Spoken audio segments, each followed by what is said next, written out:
Before we dive in, here's another show you can enjoy in the True Story FM family of entertainment podcasts. Do you ever get to the end of a movie where the hero had to make a difficult choice, and all you want to do is talk to people about whether they made the right one?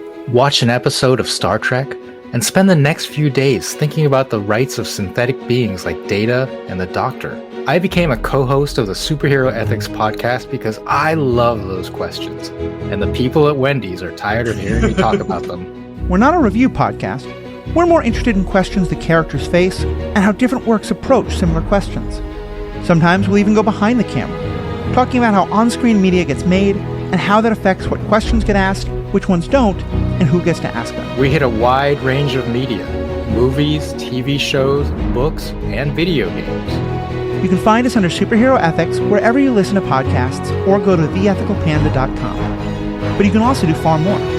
We love listener feedback and will happily talk about your questions or comments on air, and members get special bonus content. Hashtag not sponsored by Wendy's. Well, howdy folks, my name is Lester Ryan Clark. And I'm Keenan Diaz. And we're the hosts of The Exorcist Minute, a show where we examine, extrapolate, and excavate the scariest movie of all time. Each episode covers a single minute of William Friedkin's 1973 horror masterpiece, The Exorcist. If you like deep dives, this show is the deepest. Did you know the film's iconic theme song, Tubular Bells, wasn't written specifically for the movie? Or that the 1973 audience members were throwing up and fainting in the theater before they ever got a glimpse of the demon? Or what about all the crazy on-set mishaps, cast injuries, the director firing real guns? Ooh. Ever wonder where Ouija boards came from or how they got their name? How about some history on the Catholic Church or the Roman rite of exorcism? Or maybe we can tempt you with some juicy demonology lore. Did you know that Pazuzu had an ex-wife? Find The Exorcist Minute on iTunes or Spotify or wherever you listen to your shows, or at theexorcistminute.com. Until next time, folks, the power of The Exorcist compels you.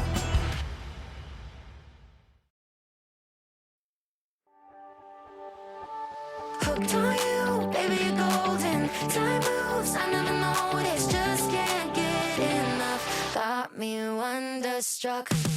Hello, everybody, and welcome to Make Me a Nerd. I'm Mandy Kaplan, a mainstream mom whose mission it is to explore all things nerd culture, be it science fiction, Marvel, video games, comic books, anime, or romanticy. I feel like I'm a second grade teacher. Who here knows what romanticy is? Well, my absolutely fabulous guest explained it over dinner to my husband as, oh, it's a very sexy book where there's a lot of fucking, but there are also fairies.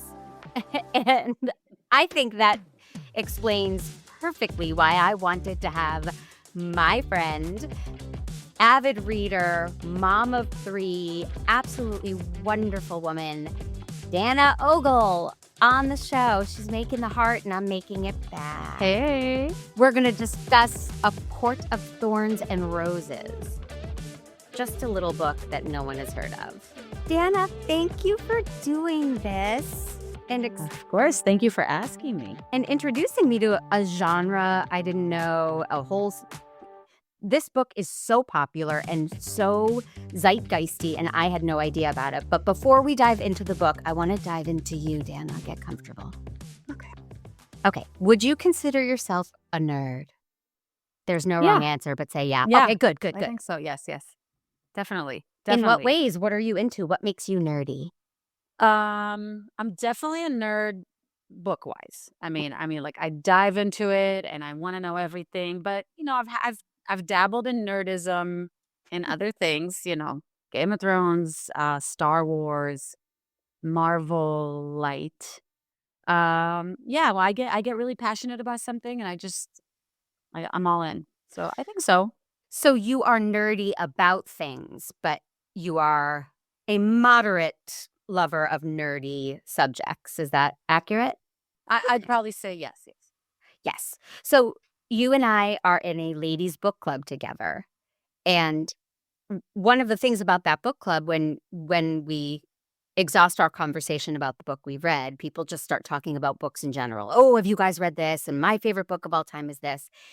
And there's a real nerdy faction in that book club that I can't keep up with. And you jumped right into that.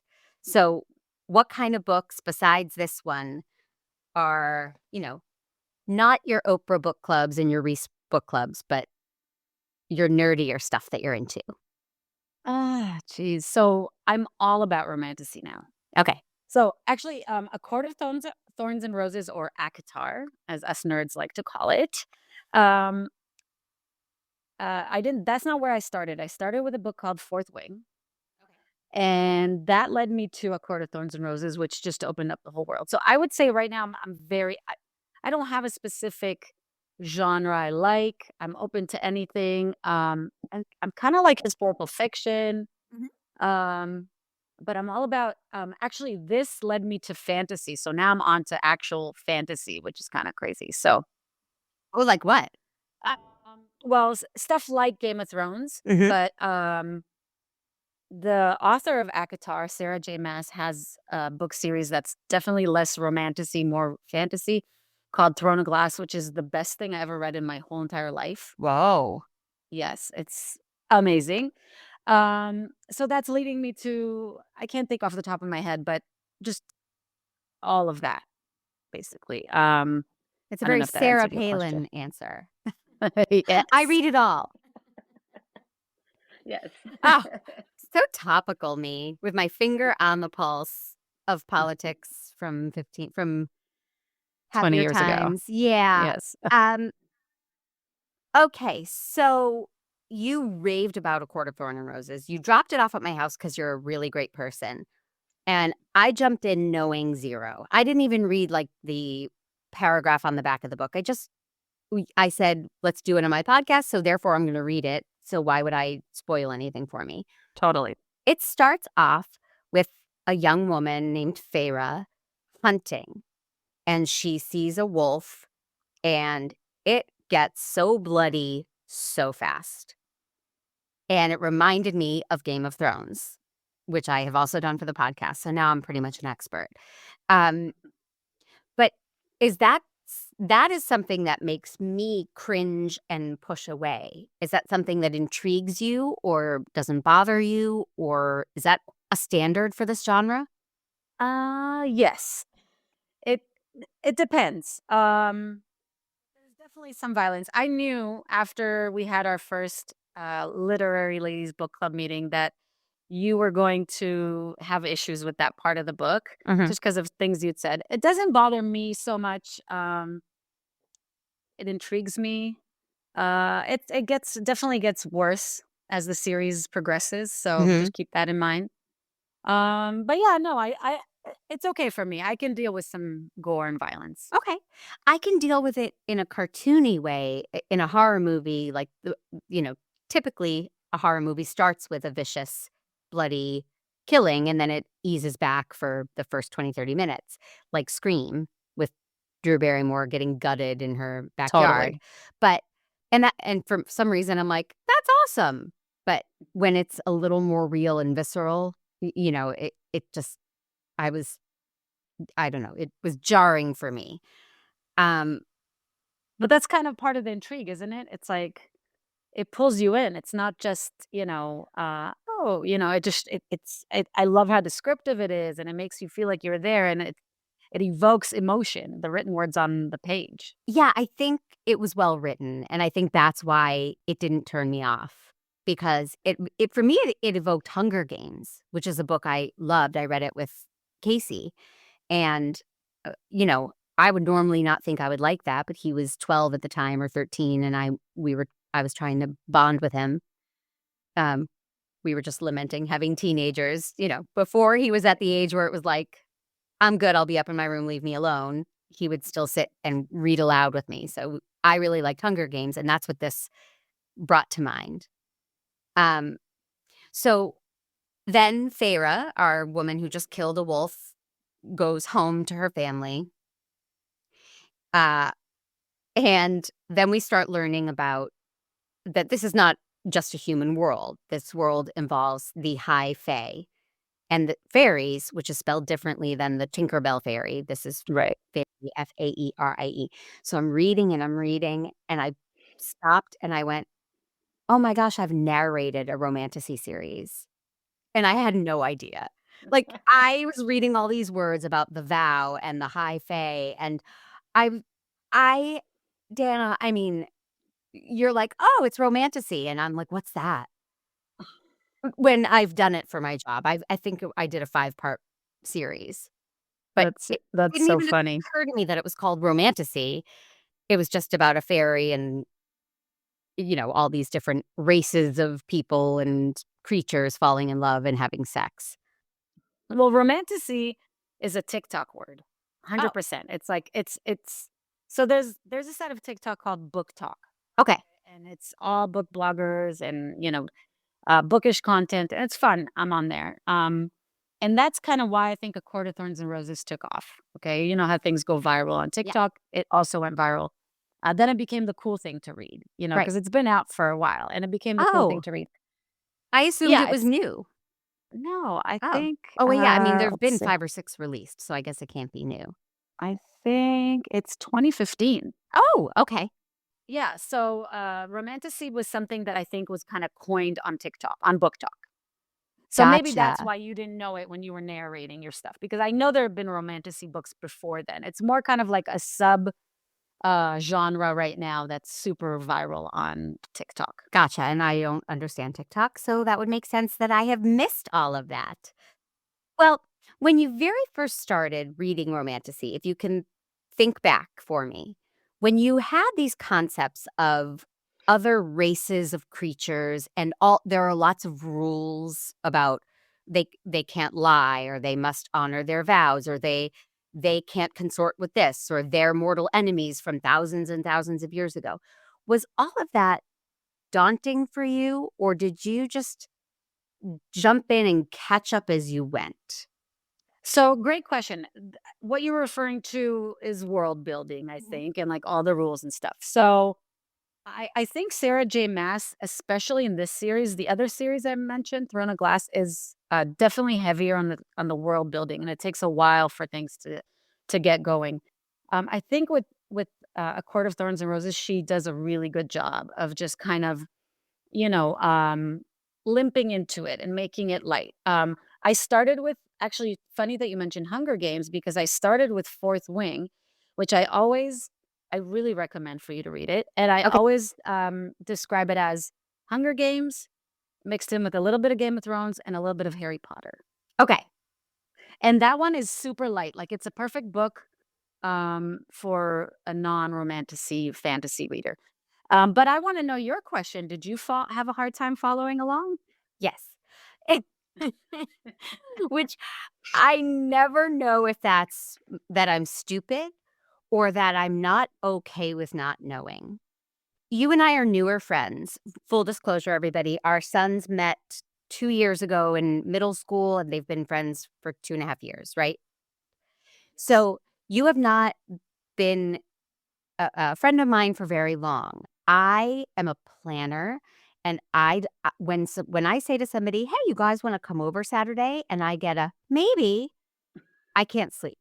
It's like, well, am I cooking for people or am I not cooking for people? Are they coming over or should we ask somebody else? And the unknown is my most uncomfortable place. So without getting too deep, I don't like when I start something and I'm like, well, what the hell does that mean? What's a high fae and what's the vow that they can't break? What do they mean? Even though logically I can say, you're probably going to get it. If you keep reading, all will be explained. It drives me a little nutty. And I'm learning that about myself with all of these things I'm doing. When I was a kid, it didn't bother me. I liked Star Wars when I was a kid, but now as an adult, when I revisited Star Wars, I'm like, well, but why is it this way? And, why is there a dark force and whatever? I don't know. I get it and noted about the invite thing. I will make sure from now on I'm not Yeah, gonna say we're not maybe. even recording a podcast, Anna. This was just my warning. I do this with all my Okay. new friends. Yeah. If I invite you over, I need a Nice. yes or a no immediately. Noted. Noted. No, it's true. I just living in the gray is very, very difficult for me. So there's a lot of gray with world building, right? You have to jump in and you don't know yet where you Yes. are or what people are doing. But she cleverly disguised the beginning as almost a Jane Austen, like a Sense and Sensibility. And there are sisters living in the house, and one of them wants to get married, but she can't, and the father can't take care of them. That all felt familiar to me, like a classic novel, which I liked. Yeah, and she has and I think I don't know if you got maybe I'm jumping too far ahead, but I don't know if you got like a Beauty and the Beast kind of vibe from the book because I did initially, I know we haven't gotten there yet, but once they go over to the fairy world. Right. So yeah, she does it well. So I don't know, for me I was able to suspend that like wanting to know. I also went into it blind. I love going into books blind. I just heard about it. I'm like, okay, I'll check it out. By the way, if you read the synopsis on most of these romanticy books, there's no way you're gonna you're gonna want to read them. So I like to go into them blind because on the back of the book it just sounds so ridiculous, right? Right. Right. Yeah. Well, okay, so since you jumped into the Beauty and the Beast, so they're in the house and a beast comes to the house and says, "You killed my wolf friend." Uh, and she makes a deal that she'll go live in his fairy world if he'll spare the lives of her father and sisters. So I wrote, wait a minute, is this Beauty and the Beast? And then as I read, I thought I was so smart. Like, I thought I cracked the case. And I'm like, he's giving her a library. This is Beauty and the Beast. And there are so many exact scenes. But then if you Google A Court of Thorns and Roses, it says, in a modern or in a new retelling of Beauty and the Beast. It's the first Does it thing really? Yes. Oh So my I was, God. yeah. So that it is very, very intentionally Beauty and the Beast. I had no idea. Oh. See, I thought I cracked the code too. I'm here to nerducate you. There you go. Flip the table. Yeah. Flip the script. So, okay. So she's at home and with the family, and the beast comes in, and this is where I wrote my first note that I tend to write about almost every one of these things: historical fiction, Lord of the Rings, all of these things. How bad does it smell in this world? Ain't no deodorant, ain't no toothpaste, no one's bathing. If they bathe, it's like she arrives at the castle and takes a bath, and that's the only time we hear of her bathing. I feel like you said this I've heard you talk about this on the podcast before. Definitely on Game of Thrones. Yes. That episode. Yeah. Because I'm obsessed. So then that taints some of the sexy for me, because I'm like, oh, they were just in a battle and now they're gonna do it. Ugh. Like, I can't. Okay. So that doesn't even cross my mind Wow. at all. You're Yeah. dirty. Yeah. No, it's not that. But yeah. But it's not that. It's that it's just there's so much. Why is like that the first thing? It's not the first thing I think of, but maybe now it will be now that it's been brought to my attention. What did they do when they got their periods? Yeah. I guess You- maybe they didn't maybe Fae don't have periods. They do. But they she's a do. human. Feyre's a human. Right. That's right. I'm just these. I have these questions, and no one can answer them because it's fiction. But We can call Sarah J. Maas, and get the goods. let's do that. I had one guest, Simon, who said, "Well, I'm in touch with the author. I have a connection to her," and I was like, "Wow!" And he said, "And by that I mean I like her stuff on Instagram." Exactly. I was like, "Okay, not such a connection." We're Instagram besties. Right. I am on page 43, and I went to dinner in Sherman Oaks, if you must know, had the best chicken I've ever had. I'll tell you Awesome. details later. And I walk up to the hostess stand and I say, "Hi, I have a reservation." And she says, "You're reading A Court of Thorns and Roses. How is it? How is it?" And I was like, "Oh, that's so funny. I had never heard of this, Okay. And I said, "I mean, I'm just starting, but it's good. It's well written." And she's like, "I've been dying to read it. That seals the deal. I'm going to read it." And I said, "Okay." So I sit down at the restaurant, and my friend walks in 5 minutes later and says, "Oh, you're reading A Court of Thorns and Roses. Everyone in my office is talking about it. This is the kind of zeitgeisty book this is." And I like had no I said, idea. it's thanks to TikTok. It really is. Wow. It's also another nerdism of mine, Taylor Swift, but that's also why I believe she's on another level these last couple of years is because of all her fans on TikTok. Swift talk. So, yeah, I TikTok didn't know has there was these a like name for it. yeah, yeah, yeah.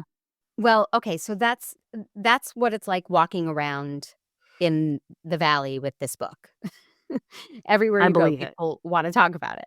That's pretty cool. So on page 73, now she goes to live with Tamlin. She goes to live with him in this deal. He's going to spare her family, even though she killed his wolf friend. Um, she's living in this really cool. Is it a castle? It's a castle, right? Yeah, Yeah. yeah, absolutely. And I wrote, Dana, I want it to get sexy. When is it going to get sexy? You said there was fucking in this book. And Was I wrong? you were not wrong. Okay. Was there enough sexy in this book for you? Does it get sexier as the books go on? Yes, yes, Okay. 100%.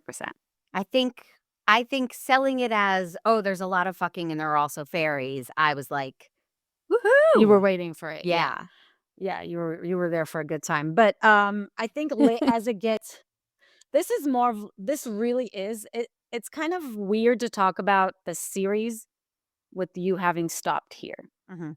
Because really it doesn't become what it is until the next book. Okay. I can't and I'm not going to give anything away. I don't know if you're going to continue, but the second book, A Court of Mist and Fury is I read in like a day and a half. It's double the size. Wow. It is one of the best, most thrilling, like engrossing books I've read in a long time, since The Hunger Games, probably. Wow. Yeah, All right. yeah. So Well, there's more fucking in that. like I always say, maybe I'll get a cold soon and and I'll have the time to just sit and read it. There you go. So she's having dinner. It's the Be Our Guest scene from Beauty and the Beast for those keeping score. And it's him, Tamlin, the king, and his BFF, Lucien. Lucian. Right? Lucian. Okay. You say potato, I say potato. So Lucian says, I admire your balls, Feyre. And it was one of these very anachronistic things. There weren't a lot in the book, but there were a couple that really took me out, and it's like, wait a minute, they didn't speak like that. And everything else is written as it would have been written hundreds of years ago in a magical land. And then he said that. Did that jump out for you or not at all? No, now that you say it, no, I hadn't even considered that. That didn't. I mean, there's definitely, and that's why I think to me it was palatable as like the second romanticy series I've ever read because later on it does get more. I don't know the language. It's not like I'm at a loss for words, but what I'm trying to say is it's not so deep and it's not so nerdy. I guess maybe that's a bad thing. It's showing that I'm not really a nerd, but it's not that deep. Sure. Yeah. I mean, So I was able to get through it, I guess I'm trying to say. yeah. No, there were lighter sequences, and it wasn't all dark and gloomy and mystical. There were lighter moments for sure, but that just made me go, wait a minute, who spoke like that in this world that you've set up? Right. So now we are a third of the way through the book. She's living in this land, and there are things that, that with fairies can't lie, or don't drink the wine, or, things disappear, or she witnesses things that didn't really happen, and all of this stuff. And I, as a real pragmatist, roll my eyes sometimes. And I think, well, that's really, now you're going to set something up and then just take it away by saying, oh, that wasn't real. And I roll my eyes.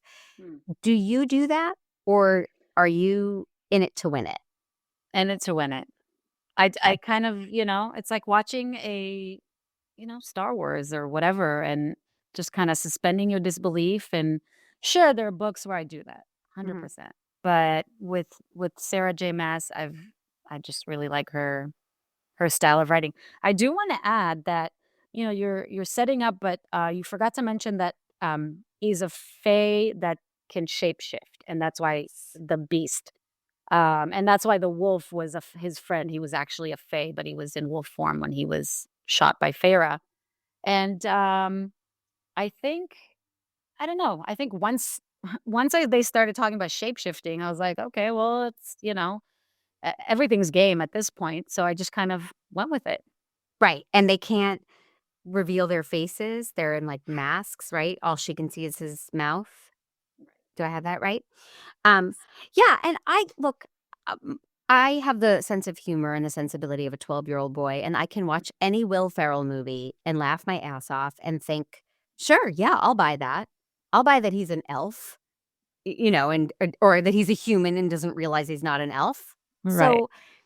So, it's personal preference, but I tend to be more cynical and eye-rolly about fantastical things rather than comedy or romance or the things that could happen in real life. And I'm putting all of that in quotes if you can't hear them. So question for that. So how do you like Harry Potter and that whole world? Well, yes, author aside, Well, yes, sorry. no, Okay, that's maybe okay. But maybe that's a bad example, but go ahead. I remember thinking the world was brilliant. The world creation was brilliant. Every nook and cranny was well thought out and justified and explained in some cool way. It wasn't for me. Gotcha. I read it with my son. He must have been about 6 or 7. And I think I saw a movie when I was a nanny years and years and years ago. And it's like, whoa, this is so smart and so well done. And I don't ever need to see or read any of it ever again. That was my reaction to it. Yeah. Yeah, and totally I forgot about the author Yeah, thing, no, and no, that's okay. I just wanted to kind of get a feel of how you are with other worlds. That was one of the Right. more, popular ones that came to mind. Are But you a Harry Potter fan or? yeah, my kids loved it. I do think I did read all the books in my 20s, all Mhm, of them. mhm. Yeah. Yeah, so maybe I was more into fantasy than I thought, Right. Yeah. I also read Twilight. Well, one thing I loved about Harry Potter was this might have come up on the podcast once before, but to see those lines of kids waiting for the next book to be released, and they were out at a Barnes and Noble at midnight, you know, I mean, that's to get a generation obsessed with reading Yes. was miraculous. Yes. It definitely was a cultural phenomenon, absolutely, and yeah. But I feel like the same about A Court of Thorns and Roses has really opened up a lot of former readers who maybe were getting busy with their lives, with having kids, with having a career, and now all of a sudden, like me, because this literally, I would say this series brought me back out of like a 10-year reading slump. Oh. Yeah, Oh, this I and didn't the Fourth Wing know. series. Mhm. Yeah, I hadn't read maybe a book a year, a couple of books a year for a long time, and I've read like I read this actually in 2023, started this particular book, but I'm like up to almost 30 books this year, and that's a lot for me. That's a lot for anybody. That's Yeah. incredible. I Yeah. think, So, whenever it came out, 50 Shades of Grey did a similar thing. I yes, remember I hearing agree. from a lot of people like, "Oh, I haven't read a book in years, but I read that one." So, Yeah. Yeah. anything that gets people reading is good by me. It's amazing, especially nowadays with devices and everything's instant gratification. Right. Yeah. No, and yeah, and are you sidebar, are you a Kindle person or an actual book person? Or both? Both All and right. You go all both of the ways. above, Good to including know. yes, wait, including Audible because I actually listen. I think it really depends for me on the narrator. But the narrator for these books and for the next series, Throne of Glass, is really good. So Who I is would it? go back and forth if I don't know her name, Okay. sorry. No, that's okay. But I do love like, I'll go back and forth. I drive a lot for work, so when I'm driving, I'll listen, and then I get home at night, and I don't wanna lay in bed listening, so I'll either take my Kindle out or, it's all of the above. I've tried that, and I just can't keep track of where I am and find the exact point. But Yeah. I do. I love a book, rather than a Kindle. But if I'm stuck on my Kindle, it's fine. And everyone should listen to audiobooks. Check me out on audible.com. There, at this point, when I wanted to get sexy, this book stopped down for a lot of lore and backstory, and let me tell you why Tamlin is the way he is, and let me tell you how this all happened and why we live in this castle, right? And Right. I was getting antsy. So what I do when I get antsy is I try to cast it if it were a movie or a TV series. So I should have given you warning, and I apologize. I didn't. Okay. But I had some ideas for casting, and I would love your ideas for casting. I should have given you a heads up. Yeah, I honestly would need a lot of time to sit and think about this. Absolutely. I don't think anyone can do it justice. I've seen on TikTok where tons of people do fan castings of the series. Sure. Nothing jumps to mind so far. Maybe if you tell me yours, that'll pop up some Okay. thoughts. Yeah, because mine are correct. Okay. I've done it right. So Okay. for Farah, is it Farah, do you think, or Farah? Faerie. Farah. So close to fairy. Does that? Yeah. I know that part I didn't. So that was weird. weird for me. I have to say. Yes. Yeah. Yes. Zendaya. Zendaya Yes. for Faerie? Yes. Boom. She's a total badass. Okay. She's beautiful and intriguing, and everybody would be intrigued by her. Right? Yeah, that's actually not bad. Oh, Mandy, that's I'm not so bad. good at this. All right.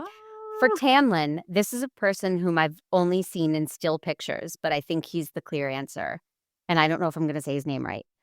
Roger Jean Page I have from no idea who that is. Bridgerton. Roger, Rege, Jean Page. He's like the handsomest black man in the world. Oh, yeah. For Tamlin? Yes. No? But Tamlin is described as blonde with long flowing Oh.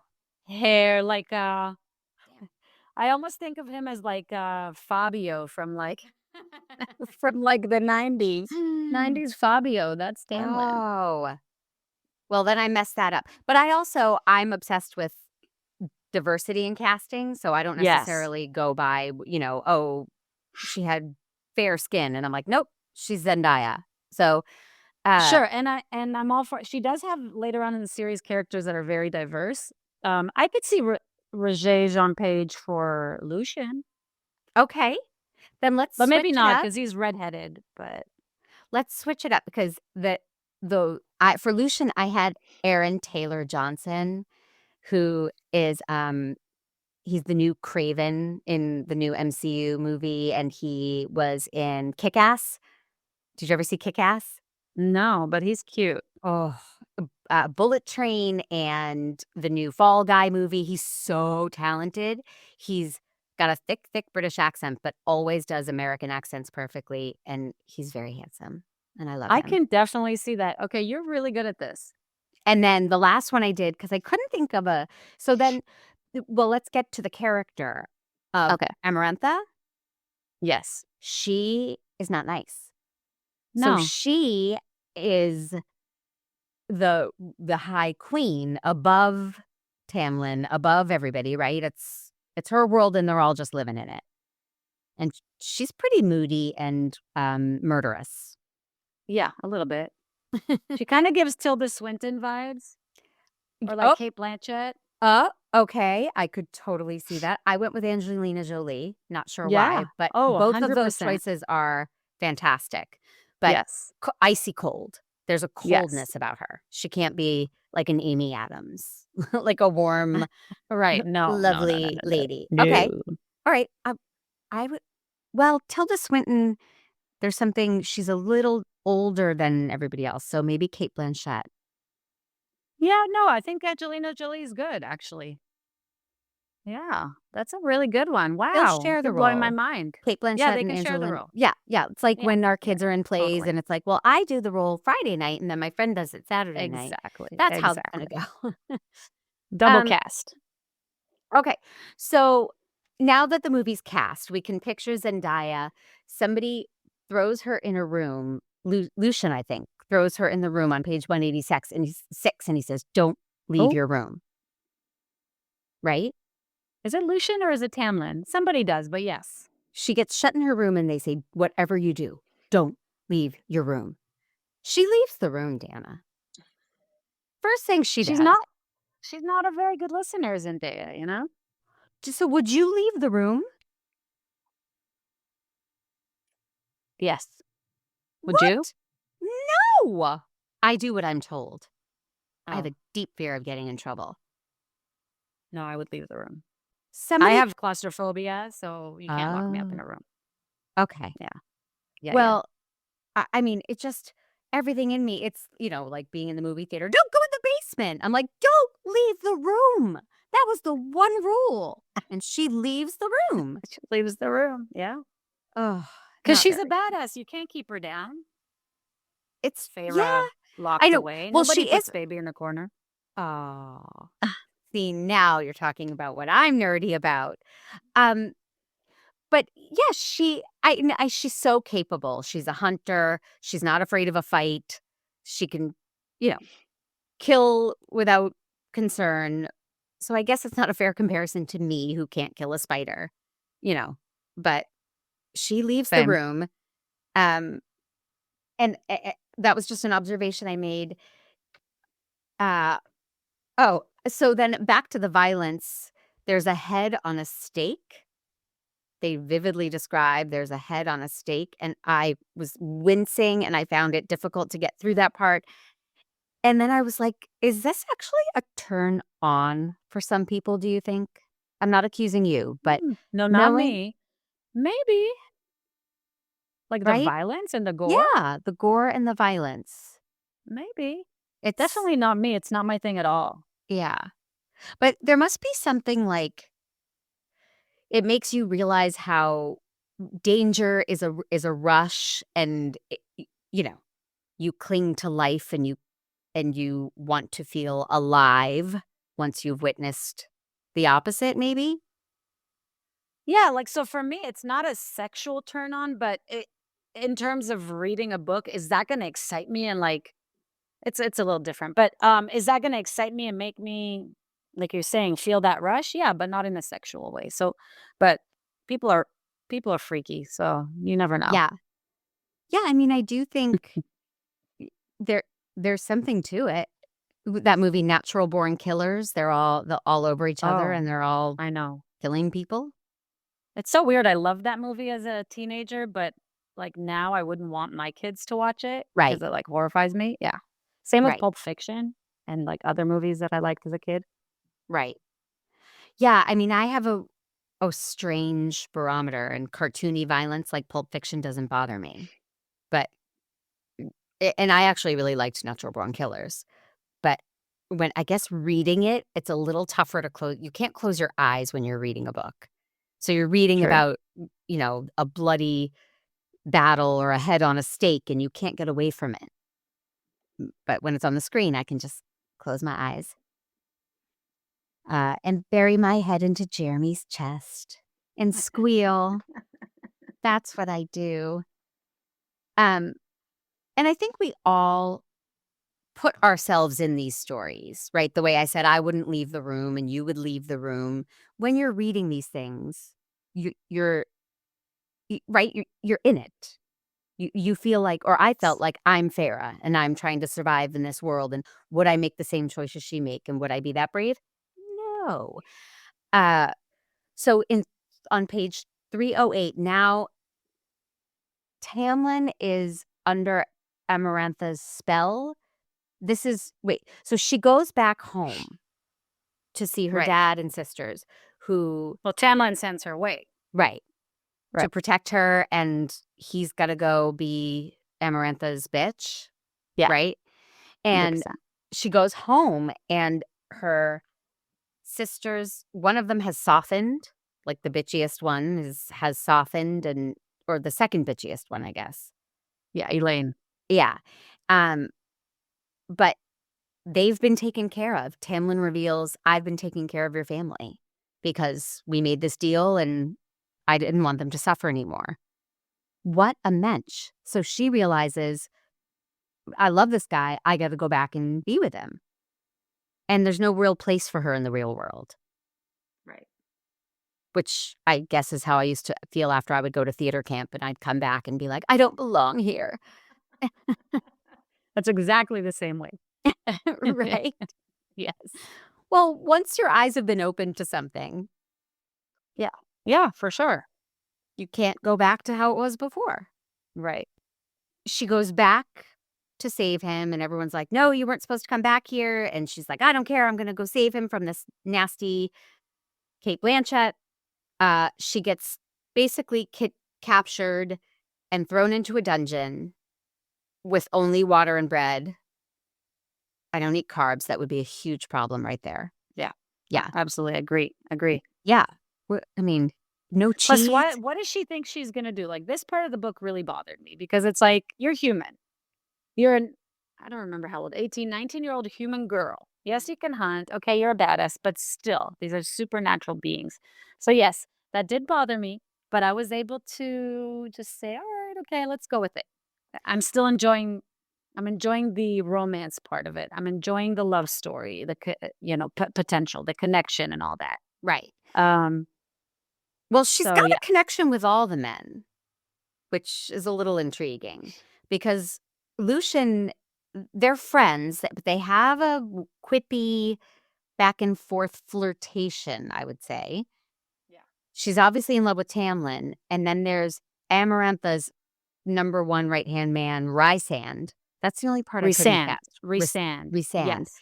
And he That's goes for her too. That's my book daddy, by the way. Daddy. That's What my do you- book husband. Rysand. Rysand is? Yes. So who would you cast as him? I have no idea. Someone really hot. Well, he's awful to Faerie and torments her. Then he hits on her, and then in the end, he's a good guy, right? He was just doing this to help and self-preservation, and so. But that's an interesting book, Daddy. Yeah. Let's dive into that. I don't know why I said daddy. I hate that term. So let's just switch it to book husband. Okay, I will. That term creeps me out as someone who's a daddy's girl, like in real life. Pete, if you'll put a loud beep every time we said that word. That'll make so much sense if no one hears the love it. word. So, but it's one of these very James Bondian, Batmanian things that Amarantha's like, oh, I'll let you go if you can solve a riddle or do these 3 trials. I mean, those are, right? That's the eye rolliest of all eye rolls. It's like, just kill her or just let her go. But in these stories, the bad guy's always like, maybe I'll give it some time and make it possible for you to escape. So she gives her a riddle and then throws her in the dungeon. And Faerie cannot figure out the riddle. Did you figure out the riddle? No, absolutely not. Did you? I can't even figure it out now, even though they said what it was. I don't remember. Do you want me to say it? Yeah, was it love or something? Yeah. Yeah. I think I thought. But it was. Yeah. I don't remember. I reread it today just to kind of get fresh and refreshed. And it's a lot of words for love. I never would have guessed that. You reread the riddle today or you reread the book? No, the riddle. Oh, I was like, Actually, I didn't reread. Can I tell you about my little cheat? yes. I used ChatGPT, who I've named Chad. Mm-hmm. The enemy. To give me a chapter by chapter breakdown just to refresh my memory. Oh, so Chad can just go that fast. He's a he. Mhm. I have named him and Yes. given him a persona. Great. Yeah, he talks to me. We're buddies. All right. Yeah, he went chapter 1, this faerie, blah, blah, blah, chapter 2. So Okay. just to refresh my memory in preparation Right. for this. Right. It's the cliff notes of our generation, and I Yeah. understand that. Yeah. Okay, page 339. She had to separate the lentils from the ashes. That's Cinderella. That's not Belle from Beauty and the Beast. Cinderella has to do that. Does she? Is that's one of her trials, right? Yeah. She has to Okay. separate lentils from the ashes. So then I was wondering, are there other like Disney princess things I'm missing in the book? I don't know if you picked up on any, and I only know that because of the musical Into the Woods, which I know by heart. So, but It's a great musical. thank you. I wrote it. I was wondering. I don't know. Upon a second read, maybe I would go, "Oh, wait a minute. That's like something from Snow White's Evil Queen," or like that. Did she pull from other entities, or was it simply a retelling of Beauty and the Beast? And she threw in some lentils. Yeah. I mean, who doesn't love lentils, right? I don't like No, but ashy lentils. no, those are not the best. So I didn't pick up on any of that, and in fact, I don't know that Sarah J. Maas herself would consider the book a Beauty and the Beast retelling. Um, but I think she borrowed from it. I could be wrong. Let's see what it says on the back. Does it say on the back anything?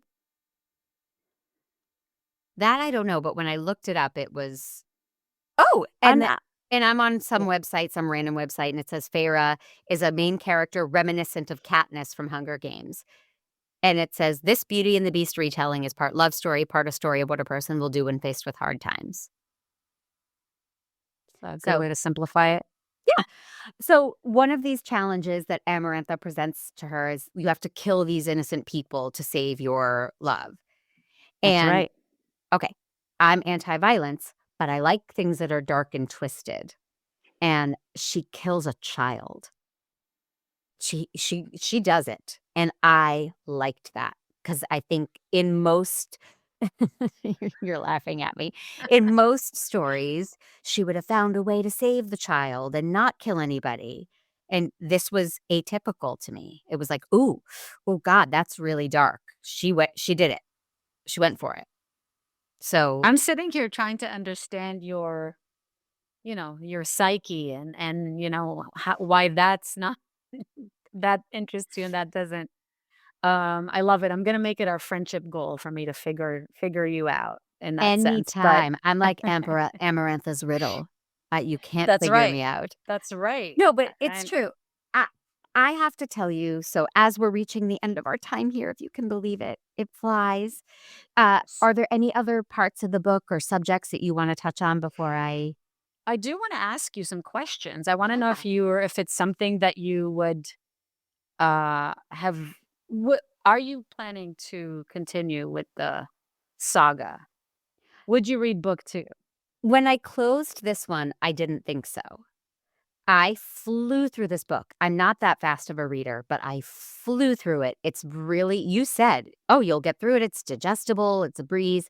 And it was, and I enjoyed reading it, but I didn't feel like, ooh, what's going to happen next? Now that you said Mists and Fury is really where the series finds itself and takes off and has more sex, I might. Okay, good. If you do, we need to talk about it because I'm not going to give anything away, but the storyline, goes in directions that I didn't expect and that were very enjoyable. Oh, good. And I like them a lot. But yeah, it definitely, this was literally scratching the surface. That's what I want you to know. So, and then, if you find yourself liking that, then I can recommend more romanticy books. All right. Were there any other bullet points or? No, but I find it interesting that you said you flew through the book. So I know with all we're talking about how, well, you didn't buy this and you didn't buy that. You did like this and all that, but that's what I love about this. That's why I'm able to, roll my eyes when the human goes under the mountain to fight like the strongest fairy in the whole, entire universe. But it's because it's enjoyable. I can't quite put my finger on It's not realistic at times. I can't put my finger on it, but it's enjoyable. And even someone who isn't really into the genre was able to breeze through the book. And I think that's why it's so popular. I think that's why, It's well it written. speaks. Yeah, yeah. It really is. She builds the world well. I did have a lot of my questions answered as I went. And yeah, I respond very well to homework and assignments, which is why this podcast is perfect for me, because Amazing. I'll get through anything and I'll take notes and I'll do it because it's the podcast. I got to do it for the podcast. Whereas in my real life, if you had loaned me this book and said, give this a shot, I wonder if I would have said, oh, it's not for me, after 100 pages or so. I might have. Really? But I shall not give up for Make Me a Nerd. It makes me, it inspires me to really find what I love and hook into things that I normally wouldn't. Right. I think that's pretty cool. That's why when you told me about when I heard about, the concept of the podcast, I was like, oh my God, that's amazing. It's like trying new things and you're not forcing yourself because you're doing it for the podcast, but yeah, you may find new things you enjoy. What did you ultimately like? What would you rate it? I love rating things. I think, what, like Out of 8 5. out of 5. Okay. So I Yeah. think I would say like a 3.75 out of 5. That's great. Yeah. It was really well done. I've dabbled in other things like it, and it's no Hunger Games for me. I just thought that world building was spectacular. But it was fun, and the promise of more soap opera dynamics, that intrigues me. People betraying everybody and people hooking up and falling in love, all of that intrigues me. I think it lacked sex for you, probably. The fucking was lacking. I didn't want to say it, but yeah. Yeah. All right. I'll keep that in mind for future recommendations. She needs more fucking. Have you read Colleen Hoover? No, it's a name I hear a lot, but she also went crazy last year on TikTok with her romance books. oh, okay. They're short little romance books with lots of sex, lots of fun lines, silly character names that I can't even get into it because that's the only thing. But that could be your next Yeah, I'm not podcast such a romance person. Like I'm in general not a romance novel reader. So, I or a think I sexy book was this. reader. I've never So read 50 Shades of Grey. It's not my thing. so I read 50 Shades of Grey. It was okay. Couldn't get through the rest of it. And I think when our generation thinks of romance, we think of Danielle Steele and Nicholas Sparks and all the books that what's his name that I mentioned earlier, Fabio were on the cover of. Right. These are not those books. So these are Right. really so yeah, I think you might like Colleen Hoover. It's more realistic. It's got more of that, sexiness. Well, I've narrated a bunch of sexy. No, oh God, it's this is where some of that magic has happened. You're looking into my studio. Amazing. I need to go download them all on Audible. Oh yeah, nothing you want to hear more than your mom friend Yeah. talking about sadomasochism. Okay, I'm going to do my little business, and then I want you to tell everybody where they can find you. So here's what I gotta say. Make Me a Nerd is a production of True Story FM, engineering by the peerless Pete Wright. My theme song is Wonderstruck by Jane and the Boy. If you want to reach out, please do on Instagram at Mandy_Kaplan_Clavens, both with Ks. I am dying to hear from you on Apple Podcasts. If you're listening to this on Apple Podcasts, hit the write a review and leave me 5 stars and get involved in the conversation. You can leave your thoughts, comments, questions, suggestions. I am down for it all. And if you really want to get involved, even more than that, please go to makemeanerd.com and hit the join button. You get your episodes ad-free and early, and you support this mission of mine. So, Dana, you have a TikTok book thing. Those are words that I put together. BookTok account. BookTok. BookTok account, yes. Okay. if anybody wants to have a book bestie, which is what we call each other, they can find me at Bookish Stacks on TikTok. At Bookish Stacks. Yes. All right. Well, thank you so much, my friend, for doing this. Thank you for having me. This was so exciting. So fun. And for anyone who's going to keep up with me, I am doing Andor next. The Star Wars series Andor. I'm watching the first 3 episodes. So check that out next week. Wait, that one's not going to air because Andor's coming back. So we're going to go out of order. So I don't know what next week's episode is going to be. Hey everybody, it's Pete. Interruption inbound because I happen to know exactly what next week's show is going to be because I'm on it. Me and Kyle Olson. And we're coming back to talk with Mandy about Buffy the Vampire Slayer. Don't hate me, everyone. It'll be a mystery. Right? Well, let's do a mystery book next. All right, good. everyone. Thank you for listening, and I'll see you next week.